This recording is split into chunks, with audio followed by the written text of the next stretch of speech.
Para mí las redes sociales forman parte de mi vida cotidiana.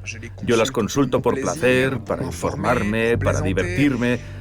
Y de hecho, de un día para otro, de una hora a otra, las mismas redes sociales se convierten casi en un enemigo, en un personaje. Tienes la sensación de que va a pasar algo. Cada vez que miras el teléfono te preguntas si habrá una nueva amenaza.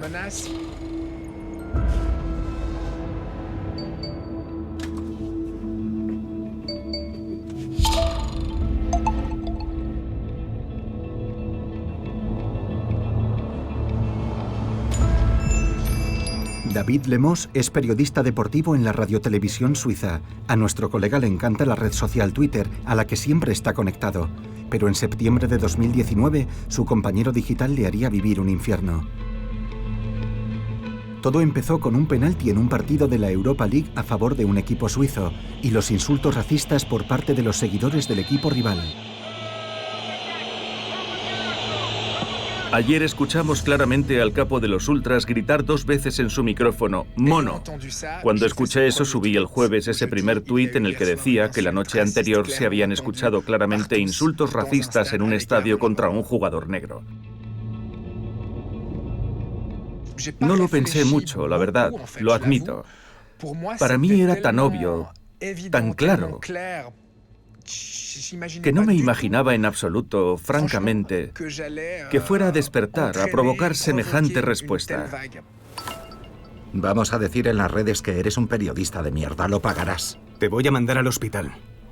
Tus acusaciones te van a causar muchos problemas. Te voy a dejar en una silla de ruedas, jamás volverás a ser periodista. Presentaremos una denuncia y pediremos una gran indemnización. No vuelvas nunca a Portugal si aprecias tu vida. La oleada de odio tenía su origen en Portugal. En Instagram, un aficionado influyente hizo público el nombre del periodista a sus 200.000 seguidores. La jauría se había desatado. David Lemos era acosado por todas partes. Tienes la sensación de que nunca va a parar, porque es cada minuto. Sientes que toda la comunidad de aficionados ha decidido convertirte en su víctima. Es su acontecimiento del día. El partido ha terminado. Mañana o pasado mañana surgirá otro tema. Pero hoy, el tema que comparten todos esos seguidores eres tú y el atacarte.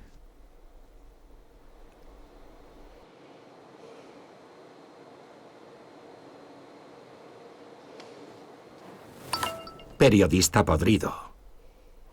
Nos ocuparemos de ti, hijo de puta. En esos momentos tienes la sensación de que esas personas saben que se están aprovechando del efecto rebaño. Piensan, estamos juntos, somos centenares atacando al mismo tiempo y yo puedo esconderme ahí en el medio. De hecho, no quiero hacerme notar. Los ataques procedían de aficionados portugueses, pero los algoritmos tomaron el relevo. Cuanto más se compartía el nombre del periodista, más acosadores cibernéticos se acercaban a su víctima en el mundo físico. Ginebra es una ciudad pequeña, nos ocuparemos de ti. También había gente que vivía en Suiza que empezó a hacer alusiones diciendo, la próxima vez que te vea en la calle no escaparás, o sé dónde trabajas. Y no puedes evitar tener miedo, o no puedes evitar mirar hacia atrás o a los ojos de las personas que vienen en tu dirección intentando percibir alguna amenaza o de repente a alguien que empieza a mirarte mal. Y aunque sepas que es algo irracional, pasas varios días con miedo, sí. La venganza es un plato que se sirve frío. Vete a la mierda. Te voy a poner de rodillas.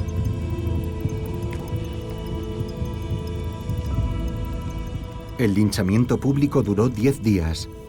David Lemos bloqueó alrededor de 1000 cuentas para protegerse. Lo más difícil de manejar, sin duda, eran las noches. Durante 3 o 4 noches no dormí casi nada.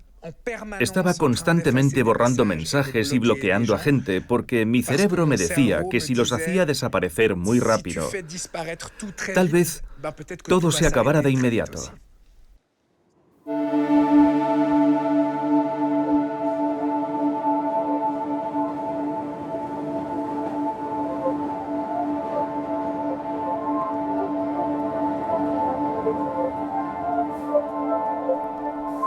También Jan Seppi adora Twitter a su pequeña escala.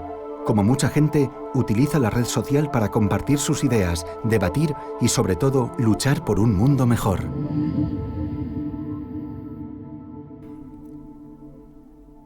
Es una necesidad que está muy presente, precisamente por la posibilidad que ofrece Twitter de llegar a un gran número de personas. No solo porque haya gente que me siga, sino porque hay personas que retuitean y eso tiene un efecto de bola de nieve. Y las cosas que dices en Twitter tienen un impacto aún mayor. Un impacto que sufriría Jan Seppi. Una noche de febrero de 2019 vio la película Los Tres Hermanos, del trío cómico Les Inconnus. La comedia no le hizo reír, le pareció misógina. Como acostumbraba a hacer, Jan desenfundó su smartphone y publicó una serie de tweets denunciándolo. La película está repleta de poderosos mensajes misóginos. Las mujeres son sistemáticamente denigradas e insultadas. Al día siguiente, cuando llegó a su estudio, como todas las mañanas, se conectó a Twitter en su ordenador. Pero en esta ocasión, su rutina se vio alterada. Las notificaciones se sucedían con mucha velocidad, con mensajes que eran cada vez más violentos. Me di cuenta de que estaba pasando algo especial. Era algo nuevo para mí y se parecía salvajemente a una campaña de acoso. Es por eso por lo que estoy a favor de la eutanasia. Tu madre debería haber abortado. Lástima que no vendan lanzallamas en Suiza. Suicídate. Iba tan rápido que en 15 minutos estaba desbordado. Aquel día recibió decenas de tweets cada minuto, linchándolo públicamente en la red. La verdad, era incesante. Era un flujo ininterrumpido. Sentí la necesidad de levantarme de la silla, de salir de mi estudio. Pero no podía mirar a otro lado. Seguía pegado a la pantalla. Estaba sentado y, sin embargo, todo se tambaleaba. Tenía la sensación de que la cabeza me daba vueltas. Y eso se tradujo también en una sensación de náuseas. Me sentía desorientado, tenía la vista borrosa y con una verdadera sensación de soledad. Estaba realmente aturdido. Apagué el ordenador, pensando que así se detendría. Pero nada más salir del despacho, saqué el móvil y bajé las escaleras mirándolo, con la sensación de que a mi alrededor no existía nada más. Estaba desbordado y aterrado.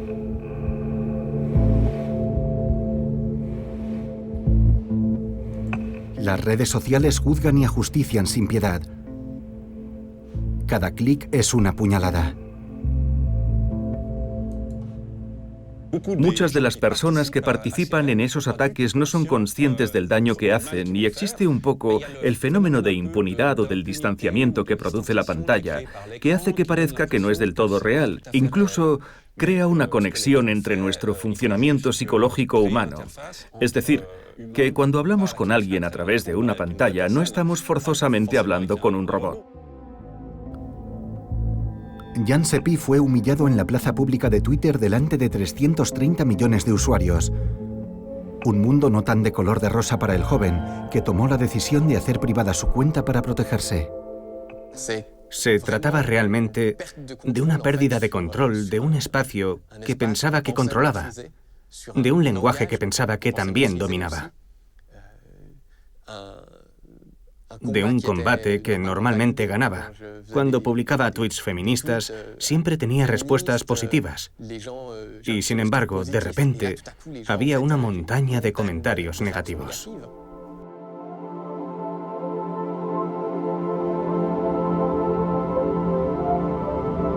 El tipo de ciberacoso que vivieron Jan Seppi y David Lemos es cada día más frecuente. Hace 2 años comenzaron a llegar a la consulta de esta psicóloga de urgencias los primeros pacientes que acudían por traumas relacionados con el ciberacoso. Desde entonces no han hecho más que aumentar. La particularidad del ciberacoso es que no tiene límites.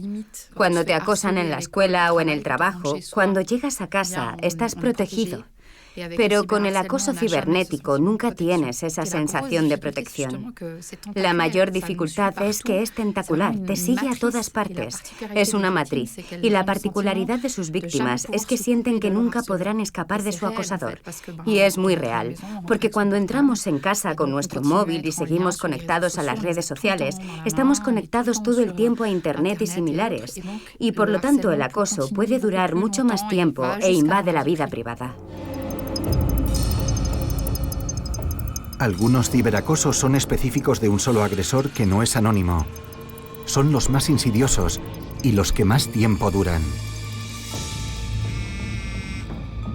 Eso es lo que le pasó a Jacqueline, quien durante más de un año fue acosada por un exnovio después de su ruptura. Jacqueline quería contarlo, pero solo con el rostro oculto. Traumatizada, teme que su calvario recomience. Puedes decirle a esa persona que no quieres tener más contacto, que ya está bien, que se acabó, que no hay nada más que discutir, pero siempre vuelve a la carga. Y dada la variedad de medios digitales disponibles hoy en día para comunicarse, siempre encuentra la forma de regresar. Y tú tienes la impresión de que es como el agua, que se cuela por todas partes.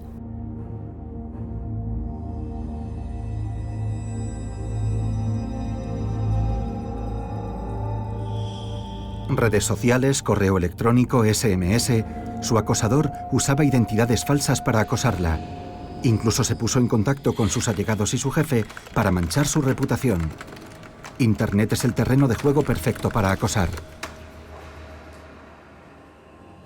Era un poco como el hombre invisible, salvo que lo que enviaba era muy real. Y eso es algo muy complicado de manejar. Ocupa buena parte de tu vida, estás siempre alerta, como si alguien te siguiera de verdad en la vida real, solo que virtual. Aumenta la ansiedad, la sensación de pérdida de control. Puede provocar crisis de ansiedad muy fuertes. Y esas personas se aíslan para tener el menor contacto con otras personas y evitar sentir esa angustia que las invade. Pero esa angustia persiste de fondo porque está en todas partes.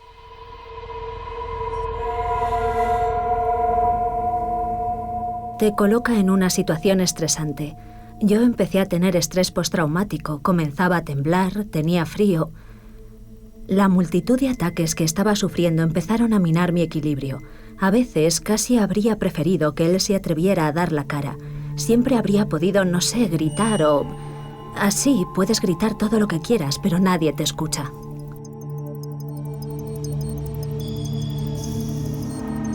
Hoy en día, nuestra identidad digital es accesible en cualquier lugar y en todo momento. Smartphone, tableta, ordenador. De ahora en adelante, la frontera con el mundo físico ha dejado de existir. Y ese es el caso, especialmente entre los grupos de población ultraconectada, los adolescentes. Odio esta situación. Dios sabe por lo que he pasado. Dios sabe que supliqué y lloré. Dios sabe que amé. Dios sabe que mentí. Dios sabe que perdí. Dios sabe que lo intenté. Estas fueron las últimas palabras que se encontraron en el teléfono de Céline después de su suicidio en agosto de 2017. Tenía 13 años.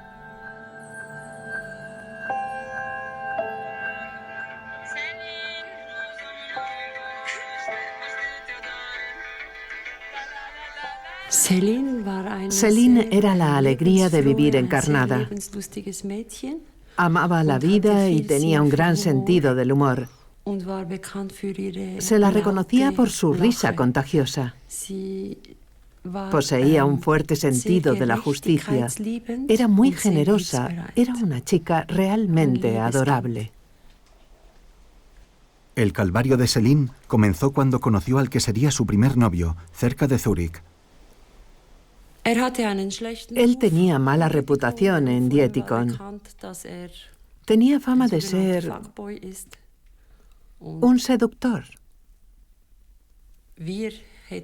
Nosotros habríamos dicho más bien un libertino que cuelga un trofeo más en su colección. Céline no quería creerlo. Confió en él cuando le dijo: no es verdad, yo no soy así, yo no hago ese tipo de cosas. Ella no quiso escucharnos, ni a nosotros, ni a sus amigos que le decían que se olvidara de él, que eso iba a terminar mal y que no era bueno para ella. ¿Era su primer novio? Sí, su primer gran amor. ¿Y qué pasó después? Él le exigió fotos que recibió. Quería imágenes cada vez más atrevidas. Un caso de sexteo. Un fenómeno recurrente entre los jóvenes suizos. Según un estudio de la Universidad de Zúrich, más de un tercio de ellos ya lo han experimentado. Esa foto es un selfie de ella sentada en su cama, tomado desde arriba. Se ve su sujetador, pero no era una foto erótica, ni un desnudo. Nada de ese tipo. Pero en las redes sociales, donde una imagen puede estar a la vista de todos con solo unos pocos clics, el impacto es enorme. Hay que entender cuál es la importancia de la imagen. Una imagen representa a una persona por encima de todo, y muchas veces tenemos tendencia a considerarla solo como un contenido digital que deshumanizamos, cuando deberíamos hacer lo contrario, rehumanizarla. Por ejemplo, cuando vemos a una persona en una situación íntima. Vivimos en una sociedad en la que la intimidad sigue estando muy moralizada, el desnudo está mal visto, por lo que hay algo vergonzoso para la víctima. Y ese sentimiento de vergüenza, unido a la humillación, puede conducir a ese tipo de situaciones dramáticas. Después de la primera foto enviada por Céline, su novio quería más. Ya conoces las reglas. Iba a ducharme ahora. Me traes sin cuidado. No me pidas eso. Cállate. Le estoy enviando las imágenes a Nina. Le envió esta foto a su exnovia, que la publicó en Snapchat. La imagen fue vista unas 500 veces antes de ser borrada, pero el daño ya estaba hecho. Una semana después, Céline se quitó la vida. Como no era de ese tipo de chicas, para ella fue terrorífico. Tuvo que ser algo como: Dios mío. Para ella fue un shock precisamente porque no publicaba ese tipo de fotos seductoras. La chica que compartió la foto en las redes sociales fue ella. Nina, una Barbie omnipresente en la web. Llevaba varios meses acosando a Céline. Hace mucho que quiero darte una paliza. Te voy a partir el cuello. Puedo matarte cuando quiera, así que ten cuidado. Ahora tu vida está jodida, te voy a machacar. Ese ciberacoso duraría aproximadamente 6 meses, hasta la muerte de Céline. Sus padres descubrieron los mensajes poco después de su suicidio. Recuerdo una frase muy significativa y que explica que se hiciera público este caso para llamar la atención sobre el ciberacoso. La frase decía: te destruiré en 2 clics. Y nunca volverás a caminar con la cabeza alta. En 2019, el novio de Céline y su ex fueron condenados a unos días de trabajos comunitarios por el Tribunal de Menores, por amenazas, injurias y coacción.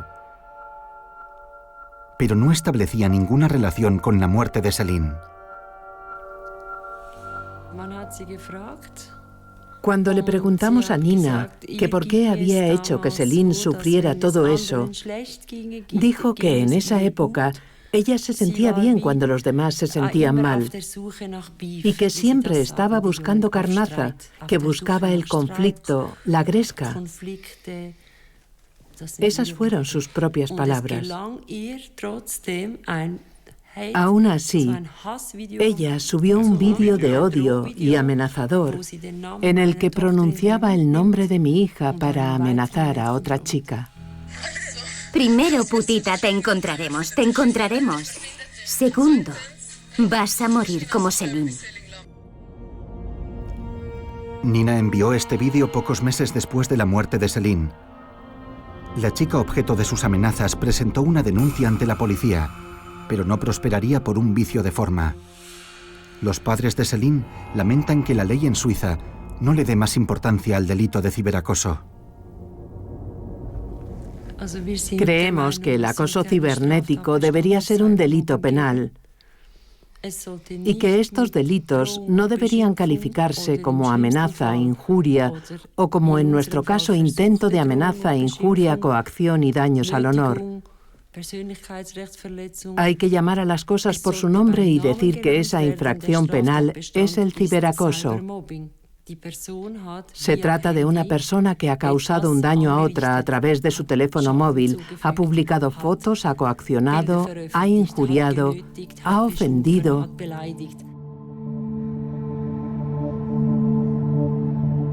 La familia Fistech recurrió ante el tribunal porque consideraba que el castigo al exnovio de Céline había sido demasiado leve. Pero de nuevo, solo fue condenado a unos pocos días de trabajos comunitarios.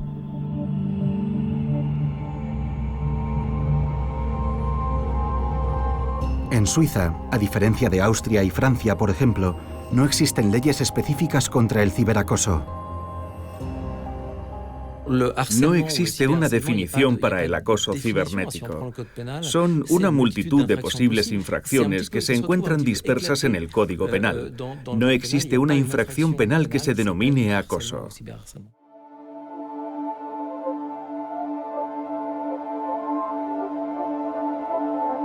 La ley no considera los medios digitales en el acoso.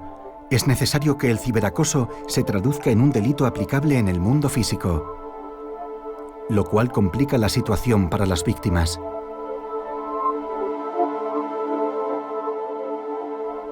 Jacqueline le consultó a un abogado, que la disuadió de presentar una denuncia contra su ex. Yo tenía motivos más que suficientes, pero eso es lo que él quería. Quería que yo le denunciara y que entráramos en una batalla procesal. Y los procesos son largos y él no se iba a rendir. Y la otra razón fue la vergüenza. Porque cuando eres la víctima sientes vergüenza. Es una tontería, pero así es. Y yo tenía miedo porque me había costado meses librarme de él. Así que pensé que si testificaba, él se enfurecería, todo volvería a empezar y no estaba preparada para revivirlo porque destrozó mi vida.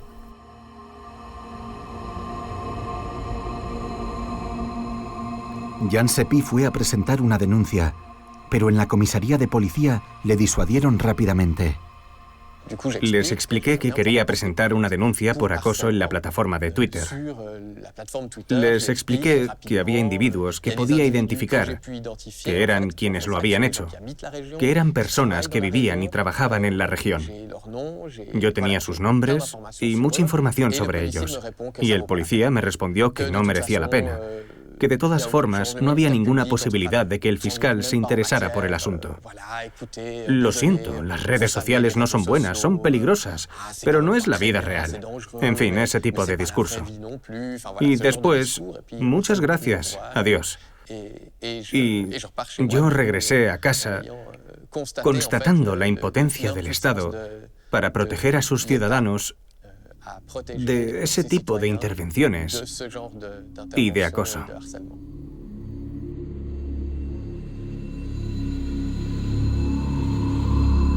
Hemos visto con frecuencia, entre las personas que hemos conocido víctimas de ciberacoso que acudieron a la policía, que la policía las disuadió de presentar una denuncia. Es una pena que eso siga pasando. Es posible que esa respuesta esté relacionada con el hecho de que cuando no conoces a tu oponente en un delito contra el honor en Internet, es complicado. De hecho, no pocas denuncias terminan siendo rechazadas o bien sobreseídas, dependiendo de si ha habido o no una investigación. La policía, por tanto, se resiste a admitir denuncias contra agresores anónimos. Sin embargo, hoy en día, todas las personas en Internet dejan un rastro. El anonimato total no existe. Simplemente no emplean los medios existentes para una ofensa en Internet. Es un problema entre los medios empleados en relación con el objetivo que se persigue. Nicolás Cap recibe hoy a una youtuber que ha decidido presentar una denuncia por ciberacoso. La Carology, 280.000 seguidores en su canal de YouTube.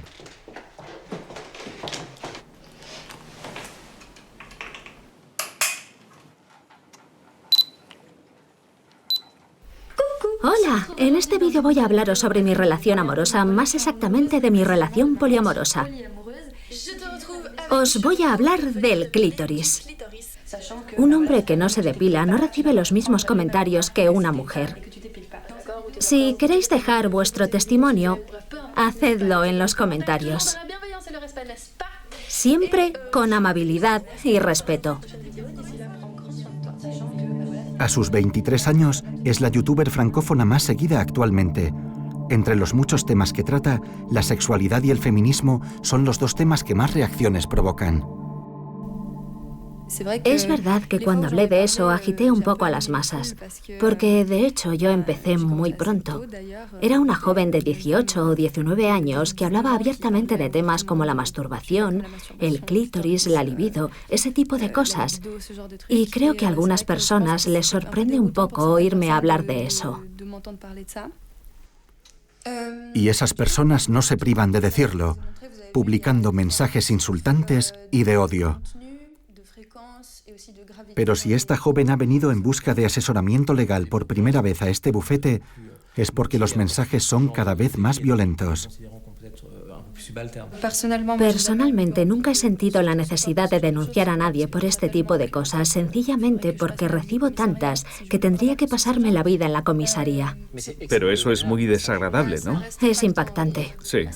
Pasar tu tiempo leyendo cosas así. Pero lo que me ha hecho dudar es, por ejemplo, este tipo de mensajes. ¿Quiere que se los lea en voz alta? Sí. Me la has puesto dura. La foto en blanco y negro me dio unas ganas bestiales de follarte. Luego te vi maquillada como una putita y eso me remató. Solo quiero meterla entre tus labios y bien hasta el fondo de la garganta y comerte tu bonito par de... Esta noche me hago una paja pensando en ti. Y sigue. Me envió varios correos más después de este, por eso... Esto es otro nivel. Aquí hay un delito de pornografía. Enviar a alguien imágenes de tipo pornográfico que no las desea, como esta, con el sexo erguido, es claramente un delito de pornografía. ¿Puedo denunciar esto? Sí. Además, es un hombre. Puedes denunciar a esta persona. Vale, eso me gusta. Pero esto no termina aquí. La cosa se pone aún peor. Me ha pasado varias veces que alguien me manda mensajes describiendo cómo me violaría o cómo me mataría para después violar mi cadáver, por ejemplo. Esos mensajes recibo, exactamente como los describo. ¿Puedo denunciarlos? Si alguien dice bromeando "estás muerto", no necesariamente se considerará una amenaza. Lo importante no son siempre las palabras, sino el contexto. Tienen que alarmar a esa persona, asustarla. En ese caso, sí. Si amenazas de muerte a alguien, eso está castigado por el Código Penal.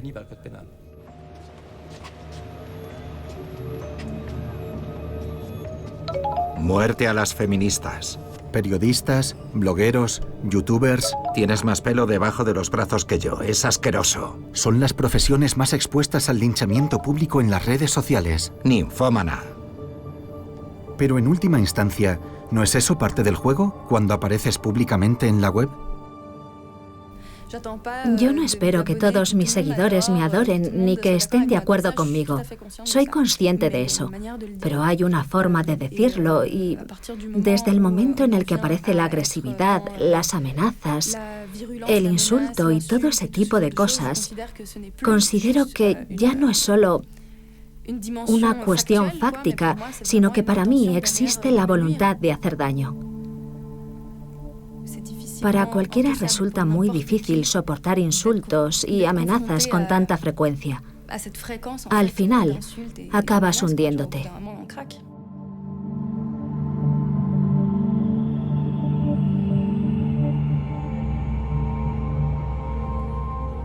Los personajes públicos y las empresas han decidido pagar un precio por protegerse de ese odio.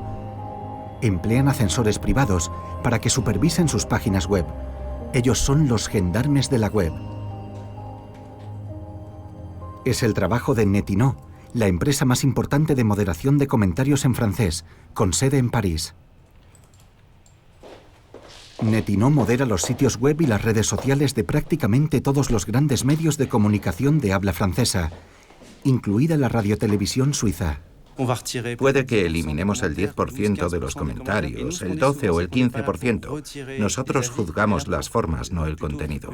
Puedes expresar una opinión sobre tal o cual votación, tener una opinión sobre una manifestación o sobre una nueva reforma. Y siempre que presentes tus argumentos de forma educada, respetuosa, no hay ninguna razón para que se eliminen. Si por el contrario caes en el insulto, en la injuria o si te burlas de la persona que no está de acuerdo contigo, podría ser eliminado. Cada comentario es revisado por un colaborador que decide si el mensaje es publicable o no, según una guía muy precisa definida por el cliente. Pero entonces, ¿sería este el final de la libertad de expresión que ofrece Internet?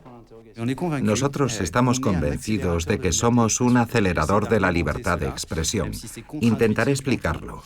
Cuando tienes espacio de diálogo en el que no hay ninguna moderación, y dejas a la gente expresarse libremente, enseguida aparecen los insultos y la gente no puede expresarse, o en todo caso conseguirá hacerse oír la opinión mayoritaria. Y todas las personas que tienen una opinión diferente, la minoría, saldrán del debate. No se atreven a discutir porque se sienten amedrentados, se les insulta y en ocasiones son amenazados. ¿Eso es libertad de expresión? No. Hay que permitir que todas las opiniones, incluidas las minoritarias y las que no son populares, puedan expresarse. Hay que respetar las formas. Las empresas como Netinho han florecido gracias a la explosión de odio en las redes sociales. Es un negocio lucrativo.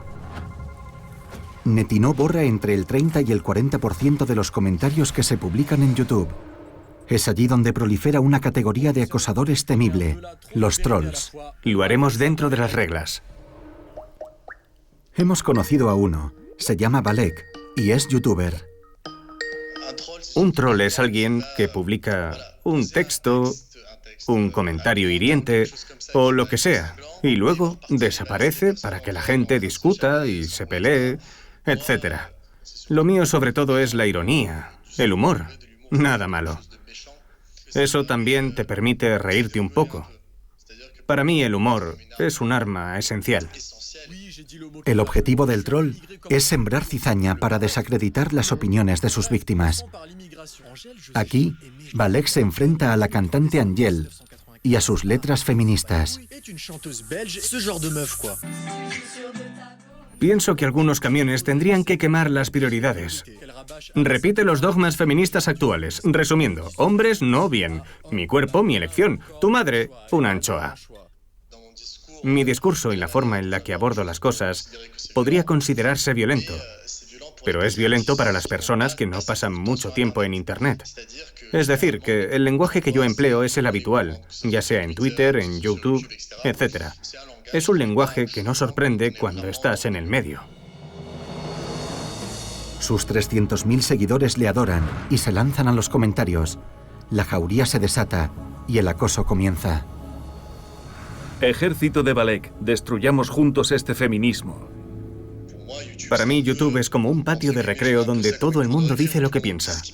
Es como una jungla en la que no puedo evitar que la gente haga lo que quiera. E inevitablemente, cuando te expones en Internet, estás expuesto a las críticas.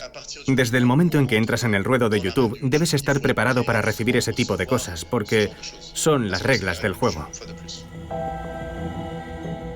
Los pequeños chistes, como los de Balek, pueden adquirir proporciones enormes cuando los ataques provienen de la élite del periodismo parisino. En Francia, un caso de acoso online sacude al mundo de los medios. Un nuevo escándalo de acoso ocupa las portadas de los medios internacionales. Gran polémica en las redes sociales con el escándalo de la Liga del LOL. El caso de la Liga del LOL. El presunto objetivo de los integrantes de este grupo, trolear, criticar y humillar principalmente a mujeres, periodistas y feministas activas en Twitter. Hemos entrevistado a Leonie, una de sus víctimas. Para hablar con nosotros, ha preferido ocultar su rostro, ya que teme que el ciberacoso vuelva a empezar. Te das cuenta de que te has convertido en su objetivo. En esa época, en mi caso, eso se tradujo al principio en burlas y mofas constantes. Y luego en fotomontajes, porno, racismo, de todo. Y así todos los días. No podía tuitear nada sin que ciertas personas respondieran inmediatamente. Esos tipos tienen tanto poder que tienes miedo de expresarte sobre algunos temas, tuitear algunos enlaces, porque piensas que te vigilan todo el tiempo. En el origen de la Liga del LOL estaba un grupo privado de Facebook creado en 2010. Tenía una treintena de miembros, entre ellos algunos comunicadores y periodistas de prestigiosos periódicos de París. Su creador fue Vincent Glad, una estrella ascendente del periodismo 2.0. Les teníamos miedo. Era gente que trabajaba en grupo, unida, y que contaban con el apoyo de sus superiores jerárquicos. Y te daba miedo enfrentarte a ellos, porque al día siguiente podía ser peor. Durante años, algunos miembros del grupo presuntamente habrían acosado de forma implacable a sus víctimas, con efectos desastrosos para su reputación. Yo me sentía totalmente impotente. No podía hacer nada. Intentaba luchar, encontrar aliados, pero el problema era que la gente tenía miedo a la Liga del LOL. Yo me sentía humillada ante los ojos de mi profesión.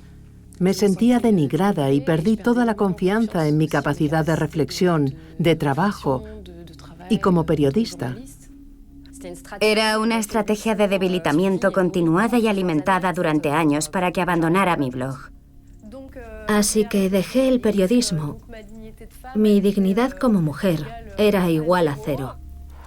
A comienzos de 2019, las víctimas consiguieron hacerse oír. Consecuencias, despidos y la apertura de una investigación contra X por la Fiscalía de París, a pesar de las disculpas de algunos miembros de la Liga del LOL. Creíamos que cualquier persona visible en Internet, su blog, Twitter u otros, merecía que se rieran de ella. No vimos que burlarse así de algunas personas podía convertirse en un infierno para ellas. Al crear este grupo, creé un monstruo que se me escapó totalmente. Algunos miembros recurrieron sus despidos y rechazaron las acusaciones de acoso cibernético. Alexandre Gbo fue uno de ellos. Tras ser despedido, apelaría. La Carologie también ha sido víctima de una violenta oleada de ciberacoso provocada por este vídeo. La Carologie, básicamente, es una chica que cuenta su vida. Y la sustancia de su canal, su contenido, me ha recordado la futilidad de las mujeres en general. Son palabras del Observador, un misógino que preconiza la supremacía de los hombres. La joven youtuber siempre ha querido hacerle frente. Con su consentimiento, nos pusimos en contacto con él y organizamos un encuentro.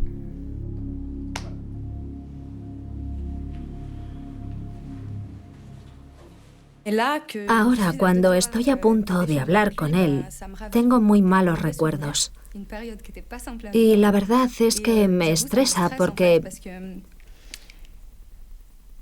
sé que esas personas de alguna manera disfrutan sabiendo que nos han hecho daño y lo hacen aunque digan que no es lo que pretenden.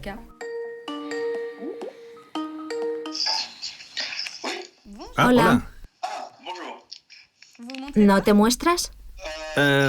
No me puedo arriesgar. ¿Pero por qué? Porque tengo clientes y sería inconcebible, dada la línea que sigo, que me expusiera públicamente. Muy bien. ¿Cómo puedes hacer un razonamiento sólido, coherente, si solo has visto entre 15 y 20 segundos de cada uno de mis vídeos? Porque puedo adivinar el resto fácilmente oyendo algunas muestras. Las mujeres tienden a copiarse entre ellas. En los perfiles de Instagram, todas tienen la misma sonrisa, la misma pinta, la misma ropa, la misma actitud. Resumiendo, viste mis vídeos y pensaste, ella dice lo mismo que todas las demás, así que puedo criticarla, ¿es eso? Absolutamente, usé un poco. Es suficiente, lo he entendido. Tu personaje un poco como trampolín para presentar mis ideas. Si tú te lo has tomado como algo personal... ¿Hice mal tomándomelo de forma personal? ¿Que en el título aparezca mi seudónimo, mi imagen y mi nombre varias veces? En cierto momento, hablando de las chicas como yo, dices que cuando pasas un rato con una chica que no tiene nada que contar, es el vacío sideral. Su viaje a Tailandia no te interesa, su tatuaje no te interesa, salvo quizás admirarlo mientras te la estás tirando. ¿Me equivoco creyendo que es irrespetuoso llamar a las chicas como yo vacío sideral, que solo sirven para follar? De nuevo, te lo tomaste al pie de la letra, sin comprender la metáfora que había detrás.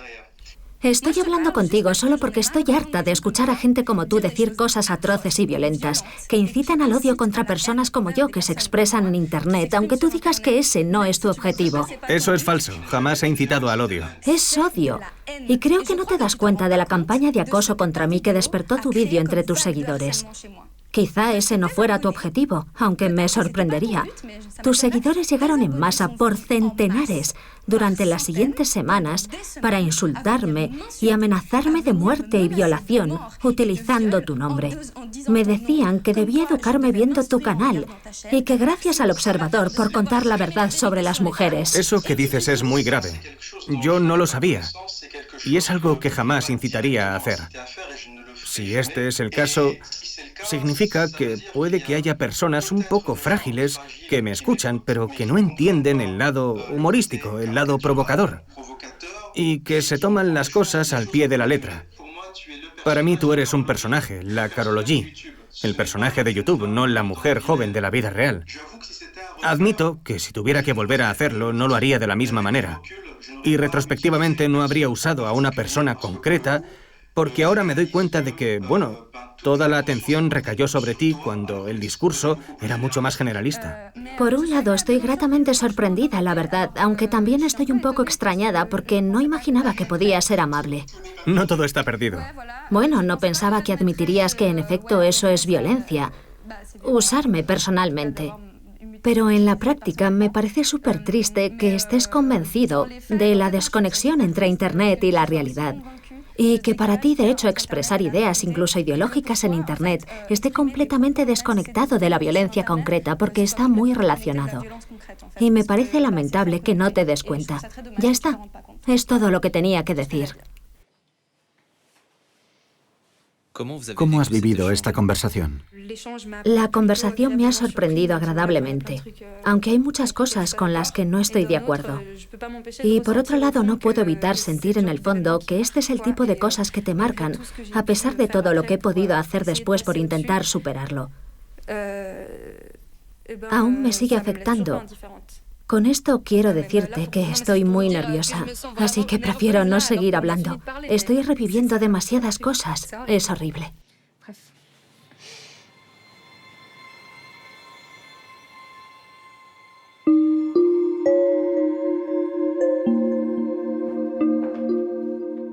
Yolanda Spies era la víctima perfecta. Guapa, inteligente, hiperconectada y, sobre todo, una política de izquierdas en el cantón de Zug.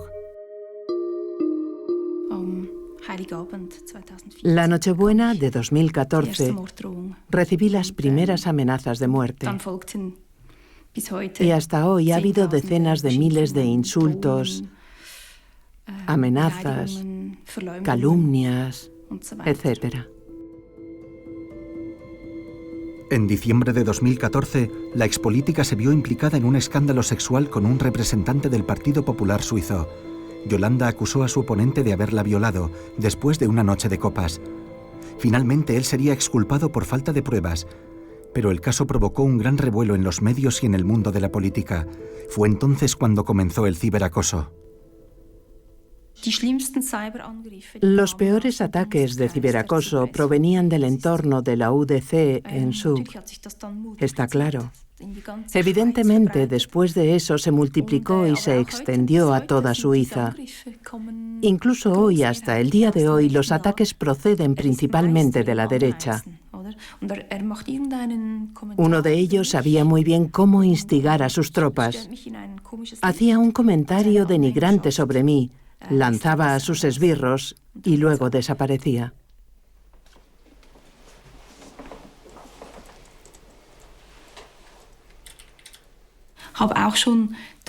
Algunos días entraba en Twitter y pasaba 3 horas seguidas bloqueando cuentas, todas ellas anónimas. Cuando vives eso, es muy traumático.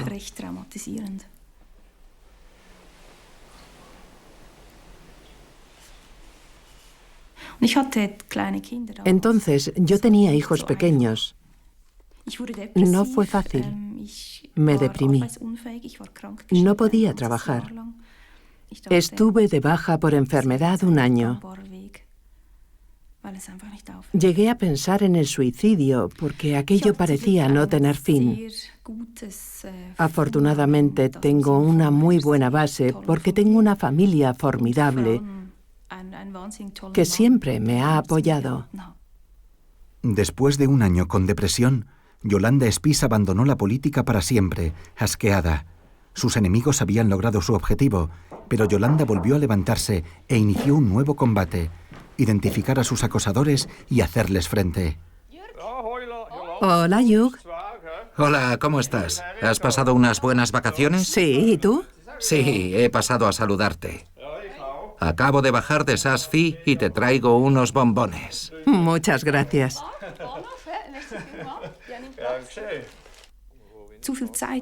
Se aburren, están jubilados, no trabajan. Puede que no tengan familia ni niños pequeños que cuidar. Tienen demasiado tiempo, una visión del mundo de derechas y una pizca de misoginia. Es cuando empiezan a acosar. Y han descubierto Internet, que es como un espacio salvaje donde todo está permitido. Pueden vomitar y decir todo lo que siempre quisieron decir y lo hacen. Pero no comprenden que no son 2 mundos separados, sino que la ley se aplica en todas partes. Hugh era uno de los acosadores de Yolanda y aprendería por las malas que acosar a alguien en Facebook podía tener consecuencias legales. Me citaron un día a las 8 de la mañana. Y entonces me acordé. Sí, hacía 2 meses había escrito algo que no era muy bonito. Y luego vi con horror que Yolanda estaría presente. Debo decir que eso me estresó un poco. Por los medios de comunicación, yo tenía la imagen de Yolanda de una mujer vengativa, de una mujer que odiaba a los hombres, de una mujer peligrosa. Así que escribí en función de la idea que tenía de ella y de la imagen que tenía de ella. Escribimos sin pensar, escribimos llevados por las emociones. En esa época, lamentablemente, yo seguía la opinión general. Odio seguir la opinión general, pero hoy debo reconocer que era lo que hacía, y lo lamento. ¿Hoy se arrepiente? Sí, me arrepiento. Te pido disculpas, Yolanda. De verdad, desde el fondo de mi corazón. En 2016, Yolanda Spies creó la asociación Nescugas con el objetivo de apoyar y proteger a las víctimas de ciberacoso. Desde entonces, ha presentado cerca de 200 demandas y conseguido más de 65 sentencias firmes. Es importante que las víctimas no se callen. Por eso soy yo quien carga con el odio y se ocupa de todo. Por ejemplo, eso permite a una joven política dedicarse a la política mientras que yo me ocupo del odio. La naturaleza humana es así. Le encanta odiar, sobre todo en grupo. Es un fenómeno amplificado por las redes sociales y la sensación de impunidad tras la pantalla. Pero cada clic tiene un impacto. Cada víctima de ciberacoso ha tenido que encontrar su propia manera de vencer ese odio.